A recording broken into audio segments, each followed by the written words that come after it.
সুপ্রিয় দর্শক, আসসালামু আলাইকুম। নিউজ 24 এর দুপুরের সংবাদে আপনাদেরকে স্বাগতম। প্রথমেই জানিয়ে দিচ্ছি সংবাদ শিরোনাম।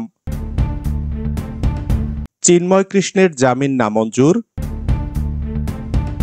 সাবেক প্রধান বিচারপতি খায়রুল হক ঢাকায় আটক। খালেদা জিয়াকে ক্যান্টনমেন্টের বাড়ি থেকে উচ্ছেদের নেপথ্যে ছিলেন খায়রুল। জিয়া নন, শেখ মুজিব স্বাধীনতার ঘোষক, বিতর্কিত রায় দেন খায়রুল। সমুদ্র বন্দরে ৩ নম্বর সতর্ক সংকেত। জুলাই মাস জাতীয় জীবনে অশান্তি ডেকে এনেছে, মন্তব্য গোলাম মাওলা রনির। এতক্ষণ শুনছিলেন সংবাদ শিরোনাম। পুরো খবর পেতে ভিডিওটি শেষ পর্যন্ত দেখুন। সর্বশেষ সংবাদ পেতে চ্যানেলটি সাবস্ক্রাইব করুন। এবার বিস্তারিত। চিন্ময় কৃষ্ণের জামিন নামঞ্জুর। আইনজীবী আলিফ হত্যা, পুলিশি কাজে বাধা ও আদালত চত্বরে ভাঙচুর সহ ৫ মামলায় চিন্ময় কৃষ্ণ দাসের জামিন নামঞ্জুর করেছেন আদালত। বৃহস্পতিবার শুনানি শেষে এ আদেশ দেন আদালত। এর আগে ৩রা জুন রাষ্ট্রদ্রোহ মামলায় গ্রেপ্তার হওয়া বাংলাদেশের সম্মিলিত সনাতনী জাগরণ জোটের মুখপাত্র চিন্ময় কৃষ্ণ দাস ব্রহ্মচারীর জামিন আবেদন নামঞ্জুর করেন আদালত। চট্টগ্রাম মহানগর দায়রা জজ সাইফুল ইসলাম ওই আবেদনের উপর শুনানি শেষে জামিন নামঞ্জুর করে দেন। প্রসঙ্গত, ইসকনের বহিষ্কৃত নেতা চিন্ময় কৃষ্ণ দাস ব্রহ্মচারী ২০২৪ সালের ২৬ নভেম্বর গ্রেফতার হন। চট্টগ্রাম যাওয়ার পথে রাজধানীর শাহজালাল আন্তর্জাতিক বিমানবন্দর থেকে তাকে গ্রেফতার করে গোয়েন্দা পুলিশ। পরে চট্টগ্রামের আইনজীবী সাইফুল ইসলাম আলিফ হত্যা মামলায় গ্রেফতার দেখানোর আদেশ দেন আদালত। সাবেক প্রধান বিচারপতি খায়রুল হক ঢাকায় আটক। সাবেক প্রধান বিচারপতি এবিএম খায়রুল হককে আটক করেছে ঢাকা মহানগর পুলিশের গোয়েন্দা বিভাগ। বৃহস্পতিবার সকাল 8:30টার দিকে রাজধানীর ধানমন্ডির একটি বাসা থেকে তাকে আটক করা হয়। খায়রুল হককে আটকের খবর নিশ্চিত করেছেন গোয়েন্দা বিভাগের যুগ্ম কমিশনার মোহাম্মদ নাসিরুল ইসলাম। তিনি প্রথম আলোকে বলেন, সাবেক প্রধান বিচারপতিকে রাজধানীর মিন্টু রোডে ডিবি কার্যালয়ে আনা হয়েছে। খায়রুল হকের বিরুদ্ধে রাজধানীর যাত্রাবাড়ী ও নারায়ণগঞ্জে মোট 3টি মামলা রয়েছে। এর মধ্যে যে কোনো মামলায় তাকে গ্রেপ্তার দেখানো হচ্ছে বলে জানান নাসিরুল ইসলাম। তত্ত্বাবধায়ক সরকার ব্যবস্থা বাতিল মামলার মূল রায়দানকারী হিসেবে রাজনৈতিকভাবে সমালোচিত খায়রুল হক।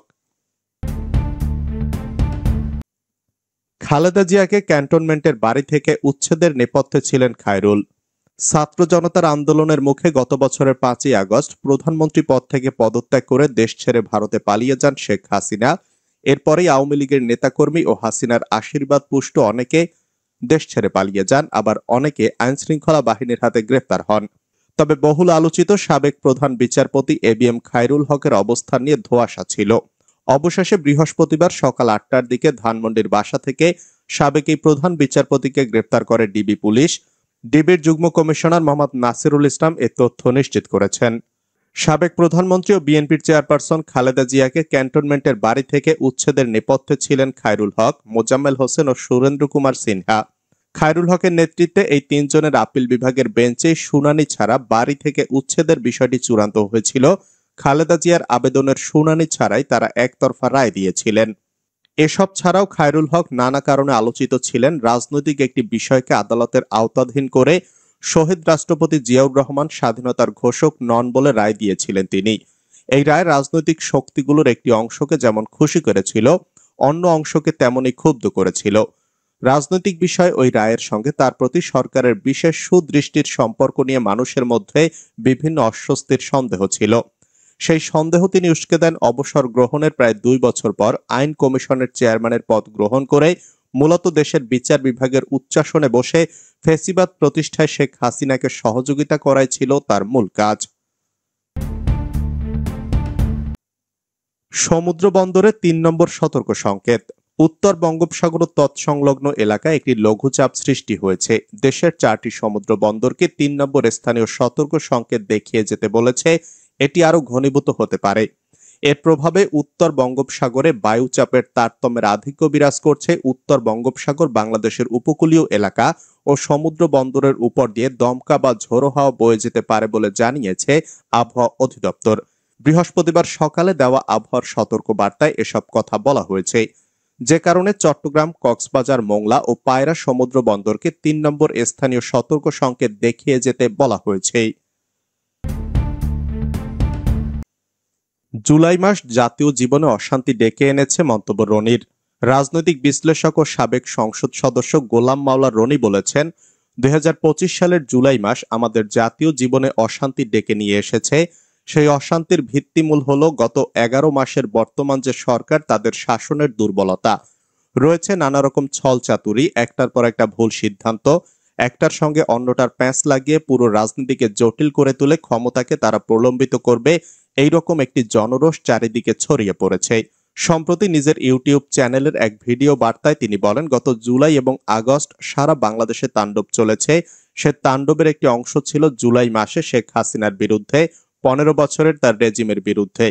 সেখানে যা কিছু ঘটেছে সবকিছুর মূলে একটা আশা ছিল যে আমরা রাজপথে আছি, শেখ হাসিনার পতন হবে, এই বাংলাদেশ মুক্ত হবে, একটা সময় আমরা গণতন্ত্র এবং আমাদের যে ১৫ বছরের দুঃশাসনের ফলে রাষ্ট্রীয় বিধি ব্যবস্থা যেভাবে ধ্বংস হয়ে গিয়েছিল সেগুলো আমরা ফিরে পাবো।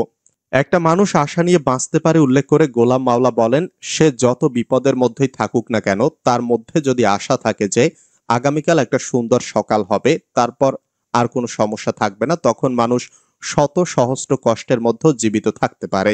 কিন্তু সমস্ত বিত্তবিলাস সুখ স্বাচ্ছন্দ্যে রেখে যদি মনের মধ্যে সন্দেহ ঢুকিয়ে দেওয়া হয়, আগামীকাল ভোর হওয়ার সঙ্গে সঙ্গেই সুখ স্বপ্ন এটা শেষ হয়ে যাবে, তখন মানুষ যে অবস্থায় থাকুক না কেন, ধন সম্পদ, অর্থবিত্ত, পরিবার পরিজন সবকিছুই হারাম হয়ে যায়। রনি বলেন, ২০২৪ সালের জুলাই মাসটি আমাদের জন্য স্বপ্ন ছিল, আমাদের আশা ছিল, আকাঙ্ক্ষা ছিল এবং আমাদের সবার একটা লড়াই করার অমিত বিক্রম ছিল। বাংলাদেশের সবচেয়ে ভীরু মানুষটি যে বাড়িতে মুরগি জবাই হলে সেটা সহ্য করতে পারতেন না, তিনি ২০২৪ সালের জুলাই মাসে রাস্তায় নেমে এসেছেন। অনেকে রক্ত দিয়েছেন, অনেকে রক্তাক্ত লাশের পাশে বীর বিক্রমে দাঁড়িয়ে থেকেছেন। রনি আরো বলেন, মানুষের মুক্তির যে স্বাদ ছিল, আকাঙ্ক্ষা ছিল, গত ১১ মাসে সেই জায়গাগুলো ধ্বংস হতে হতে এই যে ২০২৫ সালের জুলাই মাস, সেই জুলাই মাসে আমাদের সারা বাংলাদেশে একটার পর একটা অঘটন ঘটছে। এই অঘটনের পিছনে রয়েছে রাজনৈতিক অপরিপক্কতা, সরকার পরিচালনার ব্যর্থতা, বিচারহীনতা, মব সন্ত্রাস, জোর জুলুম জবরদস্তি, চাঁদাবাজ এবং রাজনৈতিক দলগুলোর মধ্যে পারস্পরিক কাদা ছোড়াছুড়ি। গ্রেফতার আওয়ামী লীগ নেতাকে ফের ছিনিয়ে নিল, হামলায় ৪ পুলিশ সদস্য আহত। বগুড়ার শেরপুরে সিরাজুল ইসলাম নামে এক আওয়ামী লীগ ও এজাহারভুক্ত আসামিকে গ্রেফতার করতে গিয়ে হামলার শিকার হয়েছে পুলিশ সদস্যরা। সিরাজুলের স্বজনদের অতর্কিত হামলায় ৪ পুলিশ সদস্য আহত হন। খবর পেয়ে থানা থেকে অতিরিক্ত পুলিশ পাঠিয়ে আহতদের উদ্ধার এবং হামলার ঘটনায় জড়িত অভিযোগে ৩ জনকে আটক করা হয়। সোমবার বেলা ২:৩০টার দিকে উপজেলার শাহবন্দেগী ইউনিয়নের শেরুয়া দহপাড়া গ্রামে এ ঘটনা ঘটে। আহত পুলিশ সদস্যরা হলেন শেরপুর থানার উপপরিদর্শক মোহাম্মদ শরাফত জামান, কনস্টেবল সিরাজুল ইসলাম, মোহাম্মদ নূর নবী, আইনুল হক। তাদের উদ্ধার করে উপজেলা স্বাস্থ্য কমপ্লেক্সে ভর্তি করা হয়।